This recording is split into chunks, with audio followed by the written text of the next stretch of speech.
All right, welcome back to Problem Solver Politics. I am your host, Cardinellis, with Cody the Oracle. Hey, everybody. And we had a big Emerson College poll come out where Andrew Yang got 10%, 2% more than Elizabeth Warren's 8%. He actually found his way into the trifecta, into the godhead of the Democrat Party primaries in this really interesting Emerson College poll.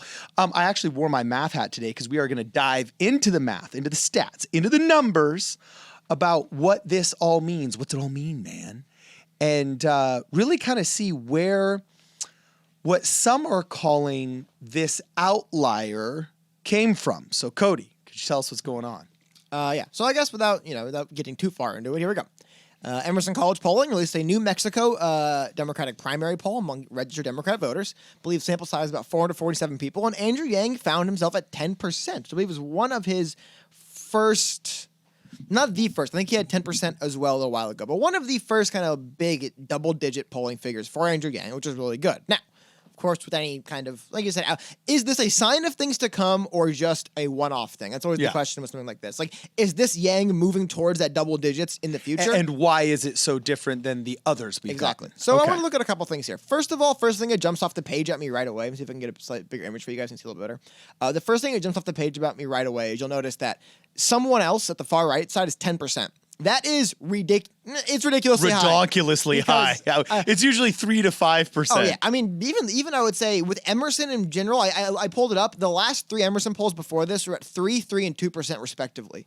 I jokingly refer to it as the Harambe line. It's like it's like the writing in yourself line. Like someone else is Homer Simpson. It's like whatever the pop. And you know what? Mickey Mouse. You know who's going to be a Harambe in 2020? I think. Who? Jeffrey Epstein. I think we're going to see a lot of I think Jeffrey Epstein's going to be at 1 to 2% in some of these states. But does that actually, does that account for Yang being higher than normal? Or is that just another thing? So I don't want to get too lost in that. But that does jump off as odd, right? You look at it. You generally don't see, unless New Hampshire or New Mexico loves Hillary, or as someone else brought up, perhaps that 10% includes a couple percent to Castro, a couple percent to perhaps Harry. I don't think that's true, though. So I'm still wondering, but that's one thing. Now, the second thing to keep in mind with this, with New Mexico, is that New Mexico is actually not the last. Hold on. New Mexico is the last state that votes in their primary. Yeah, so the last of the official states. Yeah, because after New Mexico votes, there's technically the Virgin Islands, and the same day that New Mexico votes, South Dakota does, but also I believe the District of Columbia does, which is technically a district and not a state. So, interesting. Yeah. So that's something else to keep in mind is that this isn't the kind of stuff, the kind of state where necessarily maybe everybody is involved and focused as like an Iowa and New Hampshire, right? But what is interesting, it's the last to vote. Okay, so it's lowest on the list of people who vote vote early, obviously, but it's the second highest in terms of percentage of American Indians, and the third highest in terms of population of American Indians. And I actually think that kind of played into a lot of this data here, because it's you can't tell me that the whole Pocahontas thing didn't ruffle some feathers down there. But you also would have to kind of tell me that Elizabeth Warren actually had Native American support to lose. I've never seen any evidence that I think people will be motivated. People would be motivated to go vote against something instead of for something. It's called negative partisanship, and a really fast way to get negative partisanship is to fake racial identity. I mean, if what's her name? Who's that one woman? Rachel Dolezal? Yeah. If she were to run for president, you can't tell me the members of the African American community wouldn't flock to say hell no and check a different box, right? Well, so no, that's a good point. I just want to bring and I'm not saying it was a huge factor, but a big enough factor to shave off a lot of those percentage points that usually put Elizabeth Warren healthily above Andrew Yang. Yeah, I mean, I just, like I said, I don't know if that's unique to her. Also, my other point on that is just, I could probably give somebody 40 reasons to not vote for Elizabeth Warren before I get to she lied about being Native American. There's so many like legit policy reasons. Like there's a reason why we talked about this yesterday. Her campaign is not quite floundering, but she's polling at roughly 50% of what she was polling at like 3 months ago and is raising less money. So whatever you call that is trending down in both polls and money a bad sign? I don't know. So I think, because what you're saying, I'm not saying it's wrong. I'm just saying I also know that Elizabeth Warren in general is taking hits. Well, also I found it interesting that it's the second or third least densely populated state. And, a lot of people knock on rural folks as these knuckle-dragging Neanderthals that just farm our food for us, But I've actually found that these people are a lot more politically in the know than you think. And when you look at the support of the Yang Gang, yes, you have a lot of very educated urban center people, but he does get a lot of surprising amount of rural support. And growing. And growing. People that have analyzed, wow, what's this freedom dividend? Wow, it's based off of the negative income tax. So I think New Mexico is a very, very interesting state. It has a very normal demography in terms of majority white, whatever you want to call it, people. It's at 74%. I think the national average is like 71. It's within 4 or 5 percentage points of the national average. Remember, we also don't know. I wasn't able to get a total breakdown on racial demographics, people they polled. So that could also play into Now, it. we're assuming because it's a credible scientific poll, and 538, like you mentioned, actually gives Emerson the highest rating for non-bias that you can.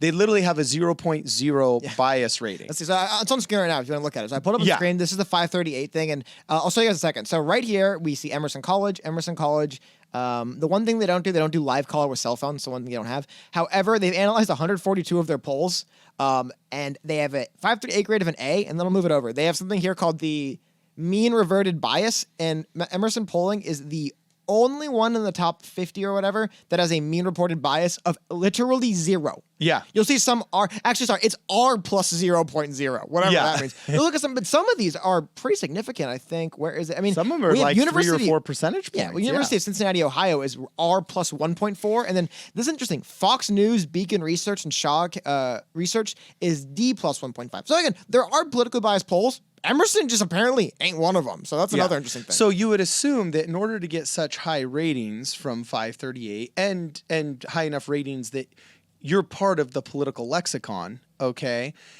that your methodologies would have to be good enough to be a cross-section of the people that you're polling. Oh, yeah. So unfortunately, we didn't get any kind of racial demography data. Who knows? They may not have even asked it.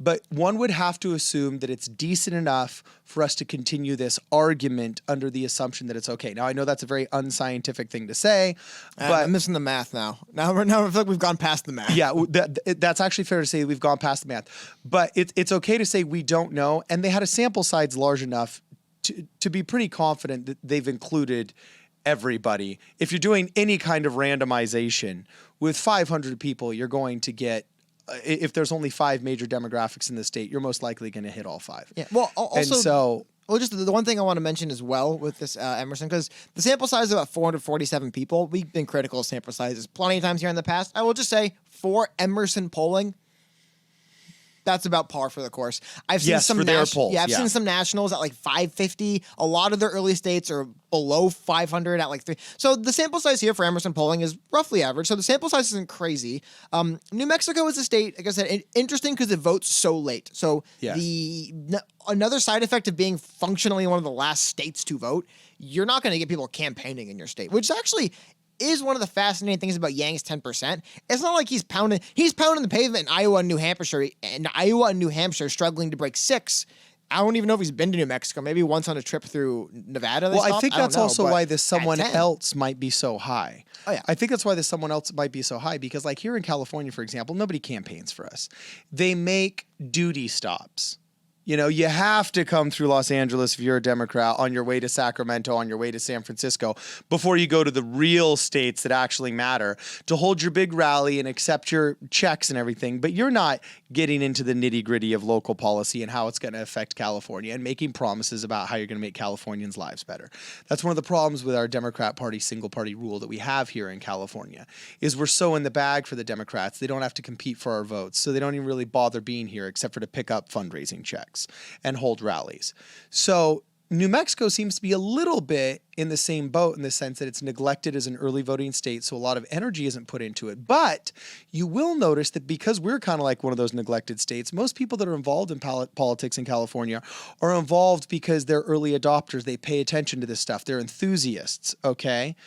And that's why there also might be a someone else in so high in the New Mexico crowd, because you're not constantly getting pummeled with political information. You actually Ads have as to. well, probably, right? What'd you say? I'd imagine ad buys for TV ads probably lower in New Mexico than other states. Yeah, it's lower in New Mexico. So the people, when they answer, they're answering because they actually like this person and they've sought out information about this person. Now, if you're also of a political class that has to go and seek out information in order to develop your ideas, you're probably also going to realize how much a lot of these candidates suck and vote for somebody else. Well, here's something Like, there's a lot yeah. of Democrats that are voting for the Green Party as that someone else. There's a lot of Democrats that are voting for the Libertarian Party as someone else. I guarantee you, if you're a registered Democrat, How many registered Democrats vote Libertarian? It's interesting. I don't know the number. It's interesting though. I wonder how many registered Democrats voted Libertarian. yeah, I mean, it's I'd have to imagine low on that. it might be low, but you have to remember that someone else is 10%. Well, It's okay. usually 3. But exactly, that is weird. And like I said, maybe Hill Dog is just like, maybe they love their Hillary Clinton, and maybe she just got all these. Well, because something else I want to point to a little bit of what you're talking about, right? Just getting into Yang's at 10%. That's very high for Andrew Yang. What do we make of this? So a couple things I want to point out as far as there's a couple things on this poll. Like I said, 10% for someone else is high, right? But a couple things in here are what I would expect in any poll taken anywhere at any time. So that's a good sign for if it's good for Yang. It was a good sign for the reliability of this poll. Because check this out. It says right here, as seen in previous Emerson primary polls, Sanders dominates with younger voters, taking 44% of the vote from those 18 to 29 and 36% from those 30 to 49. His numbers drop among those 50 to 64, taking 22% of that vote, and bottoms out with those over 65 at 7%, which, by the way, is very typical for Bernie Sanders support. It also says that at an inverse relationship, Biden takes 17% from the vote of those under 50 and 37% of the vote from those over 50. Remember, Biden and Sanders were basically neck and neck at, I believe, 28%. So that's or 28 and 27. That's a majority of the people who responded broke down amongst younger Bernie, older Biden. Now, that's basically what you would expect to see in any poll ever conducted. So that's a pretty good sign for the reliability of this poll. It's a reliable polling pollster giving us results that, while the percentages might be a little bit weird, the breakdown is what we expect. Now, why was Young Andrew college Yang kids so much higher, though? We can see why other people would have had support shaved off, such as Elizabeth Warren. But what made him spike? Because this difference shows that not only did Elizabeth Warren have a tank in support that seems to be beyond ideological, okay, but Andrew Yang had a 6% spike in support. It's a little bit. Emerson has, and I think maybe because Emerson polls correctly, Yang's performed fairly well in Emerson for a while. I want to see if I can show it to you guys so you guys can get a better look at it. But for a little while here, Andrew Yang is like, it's hard to show, but where is it? Aha. Can I get him on screen? I can. Sorry about that. There we Just go. make it super small. You'll see right here. It's Emerson poll right here. This the highlighted orange one. That was the most recent Emerson poll before this. Andrew Yang was at 6%. Like, Emerson has not been one. Emerson's not. Yeah, you can see it right there. Yeah, Andrew Yang, 6%. Emerson isn't one of these battleground states, the CBS YouGov battlegrounds, where he, like, 1%'s a miracle. He gets hammered in those polls. I think it's just the methodology leaves him off the first list of respondents, so you have to dig for him. The Emerson poll has been pretty fair to Andrew Yang. He's done fairly well with him. So, again, this is actually, and I do believe this most recent Emerson poll here, though, is a But didn't you say this last Emerson poll did not use cell phones? Emerson polling doesn't in general. So that, to me, that methodology would seem bad and would make it so more boomer candidates that are not in the know. Like, to me, in a non-cell phone poll, he would be doing worse. I'd say I don't know about all the ins and outs. So I can say the way, because if he trends younger, how many young kids younger than you have a landline, bro? Okay, but how many kids my age answer random calls from people they don't know, asking them boring questions about politics? Basically none, dude. Someone actually, that's not an age-specific aversion. Are you kidding me? Young people, dude. I think I'm half convinced that the iPhone was created so millennials didn't have to call to order pizza anymore and they can use apps. Like, that was that funny. I'm not even kidding you. Any young people watching this probably recognize the moment of like, hey, we should order food, right? And then everyone, especially maybe 10 years ago, everyone freezes like, well, who calls? Like, who has to actually call and order the food. Like, that's a real thing. Hey, I'm So a millennial. younger millennials, young people don't like just younger kids. They don't have that social I development. felt that dig. I felt the sting. Well, you're the older end millennials. But I'm just saying that is a real thing. So that's part of phone polling. The only reason I wanted to bring it up is, and again, this last Emerson poll I'm showing you, Yang at 6% was a national poll. Sample size about 525 voters. The idea is just that Yang does do good in Emerson polls. I think, like, here we go. Here's a great way of putting it. The last national poll had Andrew Yang at 6% with a margin of error of ±4. So the nice thing with Yang moving up in Emerson's, this 10 in New Mexico, more or less within the margin of error for where he's been performing with Emerson over the last little while here. Okay. So I think, like I said, here we go. Yeah, perfect. The margin of error in this poll, plus or minus 4.6%. So Andrew Yang could easily be at that 6% he's been at most of the time in Emerson. So I don't think this is one of the, like, this isn't one of those polls where it's like Andrew Yang's at 37% and no one's even close to him. And it's like, this is probably not legitimate. You know what I mean? Like, yeah. This looks like the fairly legitimate natural progression of a candidate that's increasing his notoriety. Okay. You go to a state that no one's really campaigning in, just ask people. This is, I would say, this is almost like a control group for a state poll, right? Like, New Mexico's not the most politically battleground state because they win in votes. You go there, you ask people like who have to, like you said, kind of go out of their way to learn about these people, and Yang's doing pretty well. That's actually a really good phrase, saying it's almost like a control group state. This is almost like the placebo, because it's as I said before, we went down another rabbit hole. It's got almost the national average of white, quote, majority voters. It's got lower than the national average of African-American voters, but it's not like, New Hampshire and Iowa and all these other early states, okay? It's got basically almost the national average of Asian voters with a very high amount of American Indian voters, which is really interesting. While you're talking, I just want to point on the screen, I have the 538 project tracking all political ad buys. I'm just going to scroll through. Tell me how many of these ads you have seen ran in the state of New Mexico. Look at the states here. You got Iowa, Massachusetts. I'm going to scroll through, right? Iowa, New Hampshire, Iowa National, Mass, Iowa, New Hampshire, Minnesota, Nebraska, Vermont, Iowa, Nebraska, Minnesota, Iowa, Minnesota, Iowa, Mass, New Hampshire, Minnesota, California, Iowa, South Carolina, Nevada, now, it'll keep going further and further. I can pull more up if you want, but this is just the most recent 10, or just showing 10 random sample ads. They are running ads, as you could see, New Hampshire, Iowa, Massachusetts, Nevada, national. That is essentially it. Every now and then you'll get somebody running like, what is this? Like this Tom Steyer ad ran 9 times in Georgia. Oh boy. It ran 1,000 times in Iowa and 2,000 times in Iowa, 1,000 in South Carolina. So I do think that is, like, pointing out, like. So riddle me this. They're not inundated with the Bloomberg ads as much as other people are. So this is my last question for you. Mm-hmm. How much of this do you think is just methodological outlier, and how much of it do you think is actual growth in Andrew Yang's popularity? I think looking through this poll, this is a better indication of what to expect moving forward than not, because one other factor I forgot to point out, Michael Bloomberg is performing particularly poorly in this poll at about 3%. And I wonder how much that has to do with it's a poll, a state he's not flooding with. Like I said, I think this is a glimpse into what the American public might be voting like outside of the because Iowa, New Hampshire, South Carolina, Nevada, these 4 early states, it's basically it's like a cottage industry every couple of years. The primary, like, they know a bunch of money comes in. They really court these people to come and campaign here. So those states, then you got like states like New York, California, Texas. Guess what? People in those big metropolitan centers are going to be reading about politics. Yeah. But you have other states like New Mexico, which probably does get basically ignored. But that's what you're just average person in this country, the ones that kind of help shape the election.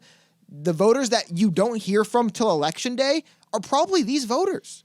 Because they don't have 50. It's not like when even in California, man, I'm watching TV, Steyer ad, Bloomberg ad, Steyer ad, Bloomberg ad, just one after another. I mean, they don't have that. They don't have people pandering to them by showing up and doing 4-week, Joe Biden did an Iowa bus tour for like a week. So it's not the kind of, that's like an old school campaigning almost, right? They used to do the trains across the country and like throw buttons off the back. But I think that's, like, so how do I phrase this?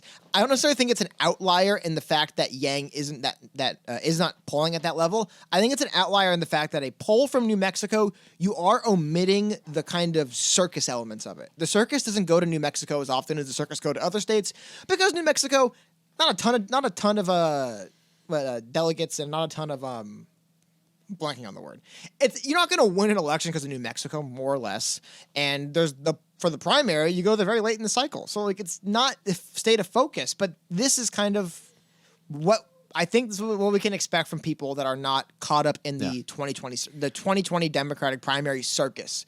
Caught up in that, I think you see stuff closer to your average poll, which is because remember, we almost have a front runner now. Biden and Sanders in this poll are so close. It's almost like there's the progressive front runner and the establishment front runner, right? Like it's not one of these polls where 4 people are at 15%, and it's like we basically can. I would say a poll with 4 people at 15% at the top, throw that one out. Before you throw out something like this would be my point on it. Interesting. Well, let us know what you guys think. Please comment below. If you haven't had a chance yet, please like the video and share this with your friends and family if you can. This is Problem Solver Politics. We'll see you guys in the next video.